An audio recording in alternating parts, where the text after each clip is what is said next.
தமிழக பாஜக பொருளாளர் எஸ்.ஆர். சேகர் அறிக்கை ஒன்றை வெளியிட்டுள்ளார். அதில் தமிழக பாஜக தலைவர் அண்ணாமலை அண்ணா பல்கலைக்கழக மாணவி பாலியல் வன்கொடுமை விவகாரம் பற்றி பேட்டி கொடுத்த போது திமுகவின் செயல் திட்டங்கள் எப்படி இருக்கும் என்பது குறித்து விளக்கியிருந்தார். திமுக மீது மக்கள் கடும் கோபத்தில் இருக்கும் போதெல்லாம் ஆளுநர் ஹிந்தி திணிப்பு, வரி பகிர்வு, மாநில உரிமை என ஒவ்வொரு காலாண்டுக்கும் ஒரு தலைப்பை எடுத்துக்கொண்டு உருள துவங்கி விடுவர் என்று குறிப்பிட்டிருந்தார். அவர் சொன்னது போல புத்தாண்டு பிறந்ததிலிருந்து ஆளுநரின் செயல்பாட்டை கையில் எடுத்துக் கொண்டு விட்டனர் உடன்பிறப்புகள். பொதுவாக ஓரிரு நாட்கள் மட்டுமே ஒரு தலைப்பை பிடித்து தொங்கிக் கொண்டிருப்பது திமுகவின் வாடிக்கை. ஆனால் இம்முறை மக்கள் மத்தியில் அரசு மீது இருக்கும் வெறுப்பு, ஆளுநர் கொடுத்த அடி எல்லாம் சேர்ந்து இவர்களை ஓவர் டைம் வேலை செய்ய வைத்துள்ளது என்றும் எஸ்.ஆர். சேகர் பேசியுள்ளார். ஈவேரா ஆதரவு அமைப்பினர் நாம் தமிழர் கட்சியின் தலைமை ஒருங்கிணைப்பாளர் சீமான் வீட்டை முற்றுகையிடப் போவதாக அறிவித்திருப்பதால் அவரது வீட்டிற்கு போலீஸ் பாதுகாப்பு போடப்பட்டுள்ளது. நாம் தமிழர் கட்சியின் தலைமை ஒருங்கிணைப்பாளர் சீமான் கடந்த சில தினங்களாக ஈவேராவை கடுமையாக விமர்சித்து வருகிறார். அவருக்கு திமுக உள்ளிட்ட கட்சியினர் எதிர்ப்பு தெரிவித்து வருகின்றனர். பாஜக தலைவர்கள் ஆதரவு தெரிவித்து வருகின்றனர்.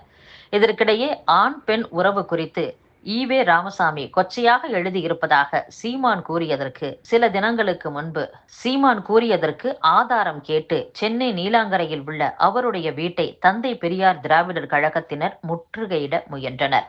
அவர்களை போலீசார் தடுத்து நிறுத்தினர். அப்போது சீமான் வீட்டை நோக்கி சென்ற நாம் தமிழர் கட்சியின் நிர்வாகி சசிகுமார் கார் கண்ணாடியை கல்லால் வீசி தாக்கினர். இது தொடர்பாக 3 பெண்கள் உட்பட 24 பேர் கைது செய்யப்பட்டு மாலையில் விடுவிக்கப்பட்டனர். இந்நிலையில் சீமானுக்கு எதிராக மாநிலம் முழுவதும் போராட்டம் நடத்த ஈவேரா ஆதரவு அமைப்பினர் ஆட்களை திரட்டி வருகின்றனர். இதற்காக சமூக வலைதளம் வாயிலாக ஒருங்கிணைப்பு பணிகள் நடைபெற்று வருகின்றன. மிகப்பெரிய அளவில் ஆட்களை வரவழைத்து வரும் 22ஆம் தேதி சீமான் வீட்டை முற்றுகையிட இருப்பதாக அறிவித்துள்ளனர். இதனால் சீமான் வீட்டிற்கு சுழற்சி அடிப்படையில் போலீஸ் பாதுகாப்பு போடப்பட்டுள்ளது. திருக்குறளின் போதனைகள் இப்போது உலகம் முழுவதும் எதிரொலிக்கின்றன என்று தமிழக ஆளுநர் ஆர்.என். ரவி தெரிவித்துள்ளார். திருவள்ளுவர் தினத்தை ஒட்டி ஆளுநர் மாளிகையில் நேற்று காவி உடையுடன் கூடிய திருவள்ளுவர் படத்திற்கு ஆளுநர் ஆர்.என். ரவி மலர் தூவி மரியாதை செலுத்தினார். திருவள்ளுவர் தினத்தையொட்டி ஆளுநர் வெளியிட்ட அறிக்கையில், பாரதத்தின் தமிழ் போற்றும் தெய்வ புலவர் திருவள்ளுவரை தேசம் ஆழ்ந்த நன்றியுடனும் மிகுந்த பயபக்தியுடனும் நினைவு கூறுகிறது.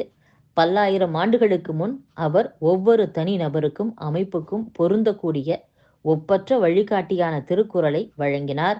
பாரதத்தின் சனாதன நாகரிக மரபில் கடவுள் பக்தியின் உன்னதத்தையும் நம் தனிப்பட்ட மற்றும் கூட்டு வாழ்க்கையில் நன்னடத்தையின் ஆழத்தையும் அவர் நமக்கு கற்றுக் கொடுத்தார். சமூகத்தின் அனைத்து பிரிவினருக்கும் ஆட்சியாளர்களுக்கும் ஒரு விரிவான நல்லொழுக்க குறியீட்டை அவர் வகுத்தார். திருவள்ளுவர் தினத்தை கொண்டாடும் அதே வேளையில் அவர் நம்ம அன்றாட வழிகாட்டியாக விளங்கி வருகிறார். எனவே அவர் தினமும் நினைவு கூறப்பட்டு கொண்டாடப்பட வேண்டும். திருவள்ளுவரின் சிறந்த பக்தரான பிரதமர் நரேந்திர மோடிக்கு என் நன்றி. திருக்குறளின் போதனைகள் இப்போது உலகம் முழுவதும் எதிரொலிக்கின்றன என்று ஆளுநரின் அறிக்கையில் குறிப்பிடப்பட்டுள்ளது. கிருஷ்ணகிரி மாவட்டம் ஓசூர் ஜோலார்பேட்டை திட்டம் கிடப்பில் உள்ள நிலையில் ஓசூரில் இருந்து மாலூர் அல்லது ஓசூர் வேப்பனஹள்ளி வழியாக குப்பத்திற்கு ரயில் பாதை அமைக்க வேண்டும் என்ற கோரிக்கை மக்களிடையே எழுந்துள்ளது. தமிழகத்திலேயே ரயில் சேவை இல்லாத ஒரே மாவட்ட தலைநகராக கிருஷ்ணகிரி மட்டுமே உள்ளது குறிப்பிடத்தக்கது. திருவள்ளுவர் தினத்தை முன்னிட்டு மதுக்கடைகளுக்கு நேற்று விடுமுறை அறிவிக்கப்பட்டிருந்தது. அதனால் முந்தைய நாட்களில் குடிமகன்கள் அதிக மது வகைகள் வாங்கியுள்ளனர். இதனால் கடந்த 13ஆம் தேதி 185 கோடி ரூபாய், 14ஆம் தேதி 268 கோடி ரூபாய் என 2 நாட்களில் 453 கோடி ரூபாய்க்கு மது வகைகள் விற்பனையாகி உள்ளதாக தகவல் வெளியாகியுள்ளது. தமிழக அரசு பொங்கலை முன்னிட்டு அரிசி கார்டுதாரர்களுக்கு தலா 1 கிலோ பச்சரிசி, சர்க்கரை, கரும்பு அடங்கிய பரிசு தொகுப்பை அறிவித்தது. இத்திட்டத்தின் கீழ் 2.21 கோடி அரிசி கார்டுதாரர்கள் இலங்கை தமிழர் முகாம்களில் வசிப்பவர்கள் பயன்பெறுவர் என்று அறிவிக்கப்பட்டது. இது தவிர அரிசி கார்டுதாரர்களுக்கு வேட்டி சேலை வழங்கும் திட்டத்தின் கீழ் தலா 1.77 கோடி வேட்டி சேலைகள் வழங்கப்படும் என்றும் தெரிவிக்கப்பட்டது. இவற்றின் விநியோகம் ரேஷன் கடைகள் வாயிலாக இம்மாதம் 9ஆம் தேதி துவங்கியது.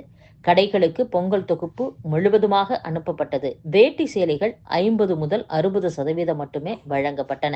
அவற்றின் விநியோகம் 2 தினங்களில் முடிந்து வேட்டி சேலை கிடைக்காதவர்கள் அவற்றை கேட்டு ரேஷன் கடை ஊழியர்களுடன் தகராறில் ஈடுபட்டனர்.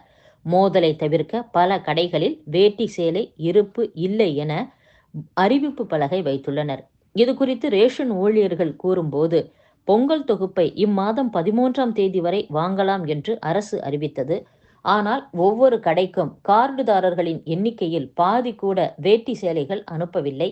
இதனால் பல கார்டுதாரர்களுக்கு பொங்கல் தொகுப்பு மட்டுமே வழங்கப்பட்டது. முதலில் வந்தவர்களுக்கு மட்டும் வேட்டி சேலை வழங்கப்பட்டன. அவற்றை பெற முடியாதவர்கள் ஊழியர்கள் எடுத்துக்கொண்டு தரவில்லை என கருதி, வேட்டி சேலை தந்தால்தான் கடையை விட்டு செல்வோம் என பொங்கலுக்கு முந்தைய நாள் வரை தகராறில் ஈடுபட்டனர். இந்த தகவல் அதிகாரிகளின் கவனத்திற்கு எடுத்துச் செல்லப்பட்டுள்ளது என்று தெரிவித்துள்ளனர்.